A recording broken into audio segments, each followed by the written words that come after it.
హోలా ఫ్యామ్, మీరు ఎప్పుడైనా శనగపప్పు మామిడికాయ ట్రై చేశారా? ఇప్పుడు ట్రై చేసేద్దాం రండి. కావాల్సిన 1 కప్పు శనగపప్పు మంచిగా వాష్ చేసుకోవాలి. తర్వాత ములక్కాయ ముక్కలు, ఇంకా మ్యాంగో పీసెస్.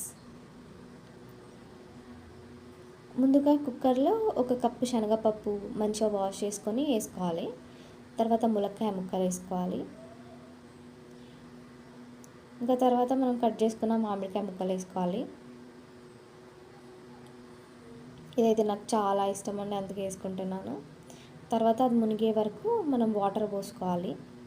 తర్వాత ఒక స్పూన్ పసుపు, 2 స్పూన్స్ కారం, ఇంకా కొంచెం ఉప్పు వేసుకోవాలి. ఉప్పు తర్వాత కర్రీ అయినాక మనం టేస్ట్కి తగ్గట్టు వేసుకోవచ్చు. దీన్ని ఒక్కసారి కలుపుకొని ఇంకా కుక్కర్ మీద పెట్టేయడమే.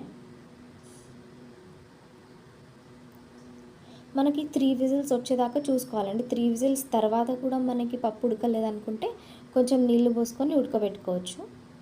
ఇక్కడ చూసారు కదా, 3 విజిల్స్ అయిపోయాక ఇలా ఉంది. పప్పు ఆల్మోస్ట్ ఉడికిపోయింది, కానీ కొంచెం వాటర్ పోసి మళ్ళీ ఉడకబెట్టాను. కొంచెం పులుపు కోసం నేను చింతపండు కూడా వేసుకున్నాను. ఇప్పుడు బాగా ఉడికిపోయింది.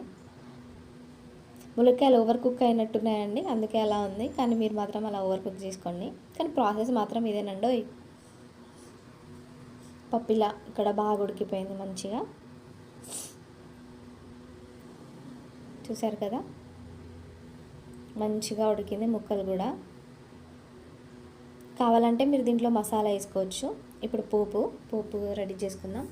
ఉల్లిపాయలు, ఆవాలు, జీలకర్ర, 1 స్పూన్ అల్లం వెల్లుల్లి పేస్ట్, గార్నిషింగ్ కొత్తిమీర, కరివేపాకు కూడా అండి. ముందుగా ఆయిల్ వేసుకొని మనం ఆయిల్తో పాటు 1 స్పూన్ నెయ్యి వేసుకుంటే టేస్ట్ చాలా చాలా బాగుంటుంది. ఒక్కసారి ట్రై చేయండి. తర్వాత ఆవాలు, జీలకర్ర అది చిటపట ఆడిన తర్వాత కరివేపాకు వేసుకోవాలి. అండ్ దెన్ ఉల్లిపాయలు కొంచెం మగ్గేదాకా దాన్ని సాటే చేయాలి. మగ్గిన తర్వాతనే వేరేది ఏమైనా వేస్తే టేస్ట్ ఎన్హాన్స్ అవుతుంది. చూసారు కదా, ఉల్లిపాయలు మగ్గిపోయాయి. ఇప్పుడు దీంట్లో 1 స్పూన్ అల్లం వెల్లుల్లి పేస్ట్ వేసుకున్నాం. మంచిగా పచ్చివాసన పోయేదాకా కలుపుకోవాలి. అంతేనండి, ఇప్పుడు మన పప్పులో ఈ పోపు వేసేయడమే. కొంచెం ఇంకా పల్చగా కావాలనుకుంటే కొంచెం వాటర్ పోసి ఉడికించేసేయండి. ఇంకా మనకు పప్పు పల్చగా అవుతుంది. చూసారు కదా, మన పప్పు గుమగుమలాడే శనగపప్పు మామిడికాయ రెడీ అయిపోయింది.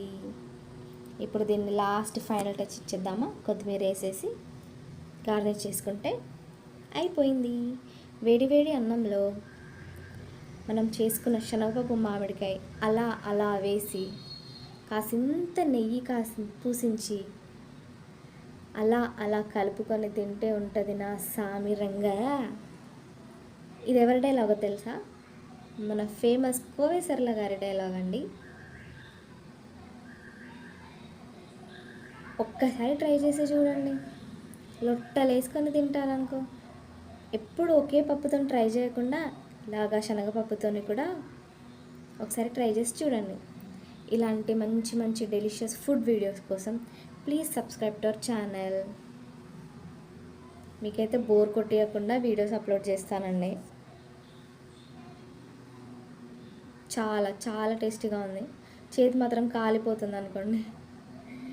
ములక్కాయ కూడా చాలా బాగా ఉడికింది. Thank you, bye.